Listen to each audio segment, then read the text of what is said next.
تمام تعریفیں حمد و ثنا اللہ تعالی جل جلالہ کے لیے، درود و سلام نبی اکرم نور مجسم شفیع معظم احمد مجتبیٰ جناب حضرت محمد مصطفیٰ صلی اللہ تعالی علیہ وسلم کی ذات والا صفات کے لیے حمد و صلات کے بعد، اللہ کریم نے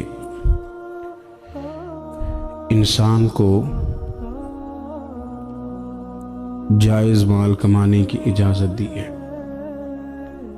اس کے پاس پیسے ہوں تو اچھا کپڑا پہننے کی اسے دین اجازت دیتا ہے، رزق اس کے پاس حلال ہو تو وہ اچھے کھانے کھائے، منع نہیں ہے، نکاح کرے، اس کے ہاں اولاد ہو، اپنا گھر بسائے، اپنے بچوں کے ساتھ وہ خوشی خوشی وقت گزارے، زندگی کی جتنی جائز آسانیاں ہیں وہ ساری حاصل کرے،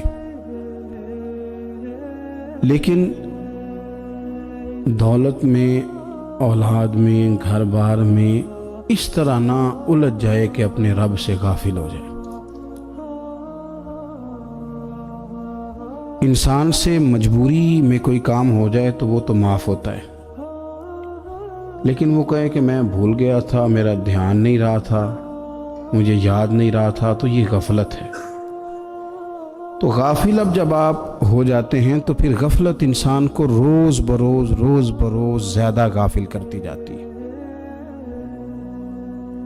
مال کماتے کماتے مقصد مال نہیں بنانا، دولت حاصل کرتے کرتے محبت دولت کی نہیں دل میں پیدا کرنی، بال بچے، گھر بار، مکان، اس کے پیچھے بھاگتے بھاگتے ایسا نہ ہو کہ پلٹ کر دیکھیں تو ہمارا بہت سا روحانی، فکری اور ذہنی نقصان ہو چکا ہو۔ بہت سارے لوگ ہم میں سے ایسے ہیں جو الحمدللہ مقصود نہیں دولت کو بناتے، جن کا مقصود رزق حلال ضرور ہے لیکن وہ اس کو اپنے ذہن پہ سوار نہیں کرتے، صرف دولت کی ہو کے زندہ نہیں ہیں، وہ اللہ کے بندے بن کے زندہ ہیں، رسول اللہ صلی اللہ علیہ وسلم کے غلام بن کے فخر محسوس کرتے ہیں۔ دولت کی طرف جتنی زیادہ ہماری توجہ ہو گئی ہے اور مال کی جانب جتنا زیادہ ہمارا ذہن ہو گیا، سارے رشتے مال میں تلنے لگ گئے، ہر چیز کو اسی عینک سے دیکھا جانے لگا ہے۔ اللہ تعالیٰ نے قرآن مجید میں ارشاد فرمایا کہ یا ایھا الذین آمنوا لا تلہکم اموالکم ولا اولادکم عن ذکر اللہ، اے ایمان والو، تمہارا مال اور تمہاری اولاد تمہیں اللہ کے ذکر سے کہیں غافل نہ کر دے۔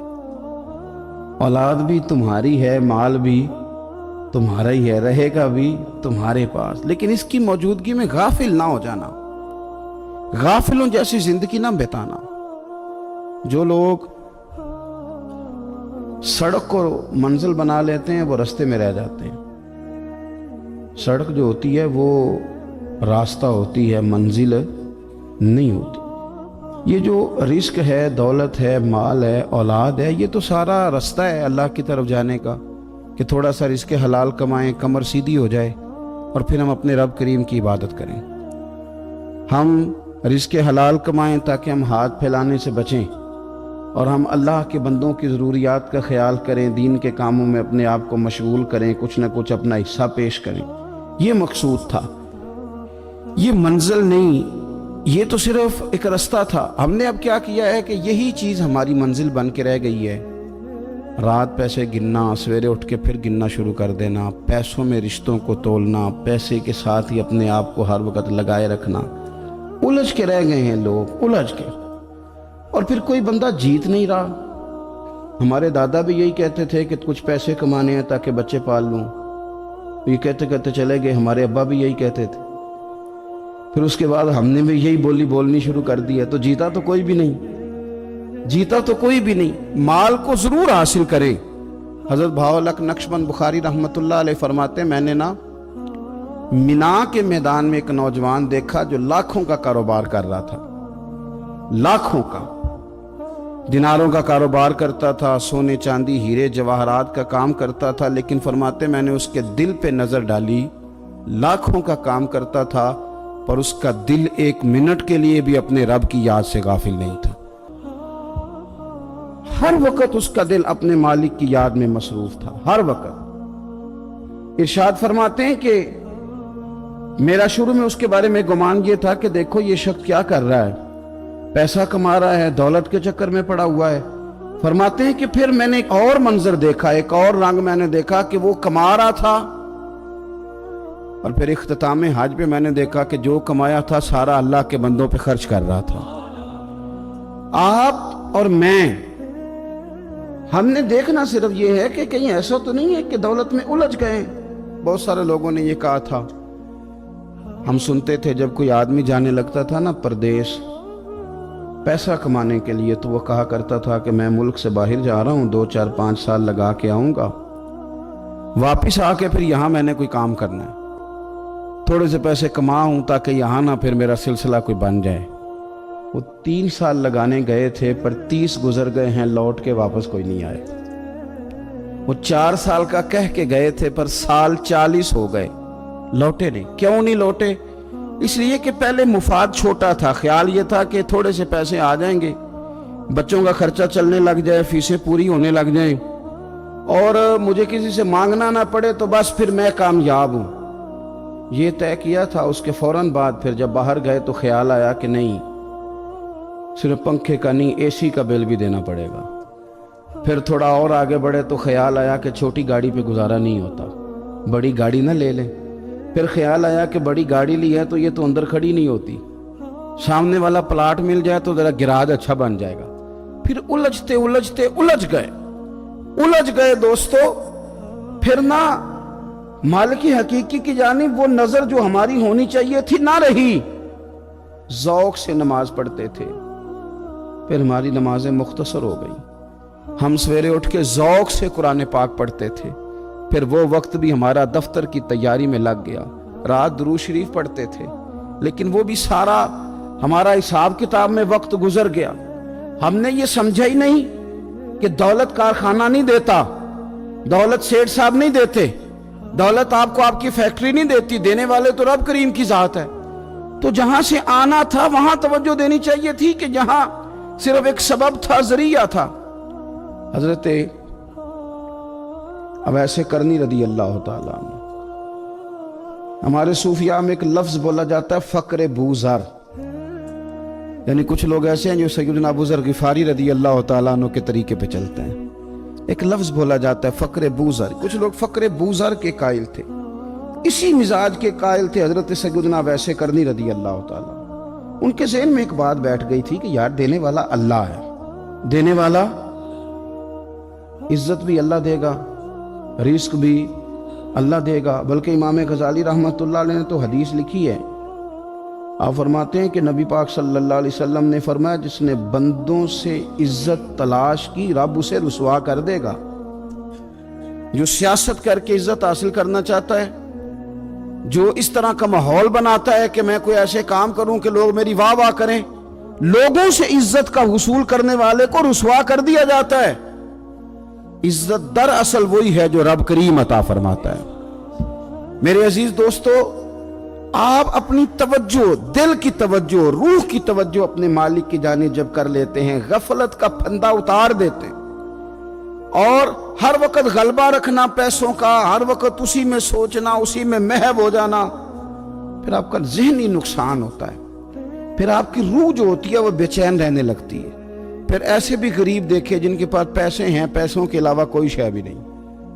پھر ایسے بھی تنگ دست دیکھے کہ جن کے پاس جائیدادیں بڑی ہیں اور ان کے پاس رات کو سکون سے سونے کے لیے وقت کوئی نہیں۔ عزیز بھائی، حضرت اویس کرنی رضی اللہ تعالیٰ عنہ کی ملاقات ہو گئی حضرت حرم بن حیان کے ساتھ، یہ بھی تابعی ہیں۔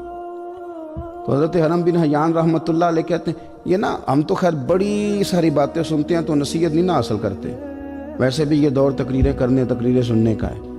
جو عمل کرنے والے لوگ تھے ان کا کیا طریقہ تھا کہ وہ 1-2 جملے کافی تھا، علم و بس کری ہو یار، وہ ایک کوئی حرف تینوں درکار، جملہ ایک بھی تیرے لیے کافی ہے، لیکن شرط یہ ہے کہ تو عمل کا ارادہ رکھتا ہو، تیرا خیال ہو کہ عمل کرنا ہے۔ وہ لوگ نا مختصر سی باتیں کرتے، مختصر سی نصیحتیں کرتے، لیکن وہ عکس جلدی کرتے، اس میں سے اپنے لیے خیر جلدی تلاش کرتے۔ حضرت حرم بن حیان کی ملاقات ہوئی حضرت اویس کرنی رضی اللہ تعالیٰ عنہ کے ساتھ، تو حضرت حرم بن حیان کہتے ہیں میں نے عرض کی حضور میں کسی ملک میں جا کے رہنا چاہتا ہوں، کہیں سکونت اختیار کرنا چاہتا ہوں، یہاں سے ہجرت کرنا چاہتا ہوں، تو مجھے کوئی آپ مشورہ دے میں کہاں جاؤں؟ تو فرماتے ہیں کہ میں نے جب یہ سوال کیا تو حضرت اویس کرنی نے مجھے اشارہ دیا، فرمانے لگے ملک شام چلا جا۔ کہتے میں نے اگلا سوال کیا حضور وہاں جا کے کاروبار کیا کروں گا، رہوں گا کیسے، کھاؤں گا کہاں سے؟ تو فرماتے ہیں حضرت اویس کرنی نے رومال اٹھایا، کندھے پہ رکھا اور چلنے لگے۔ میں نے کہا حضور آپ نے سوال کا جواب ہی نہیں دیا۔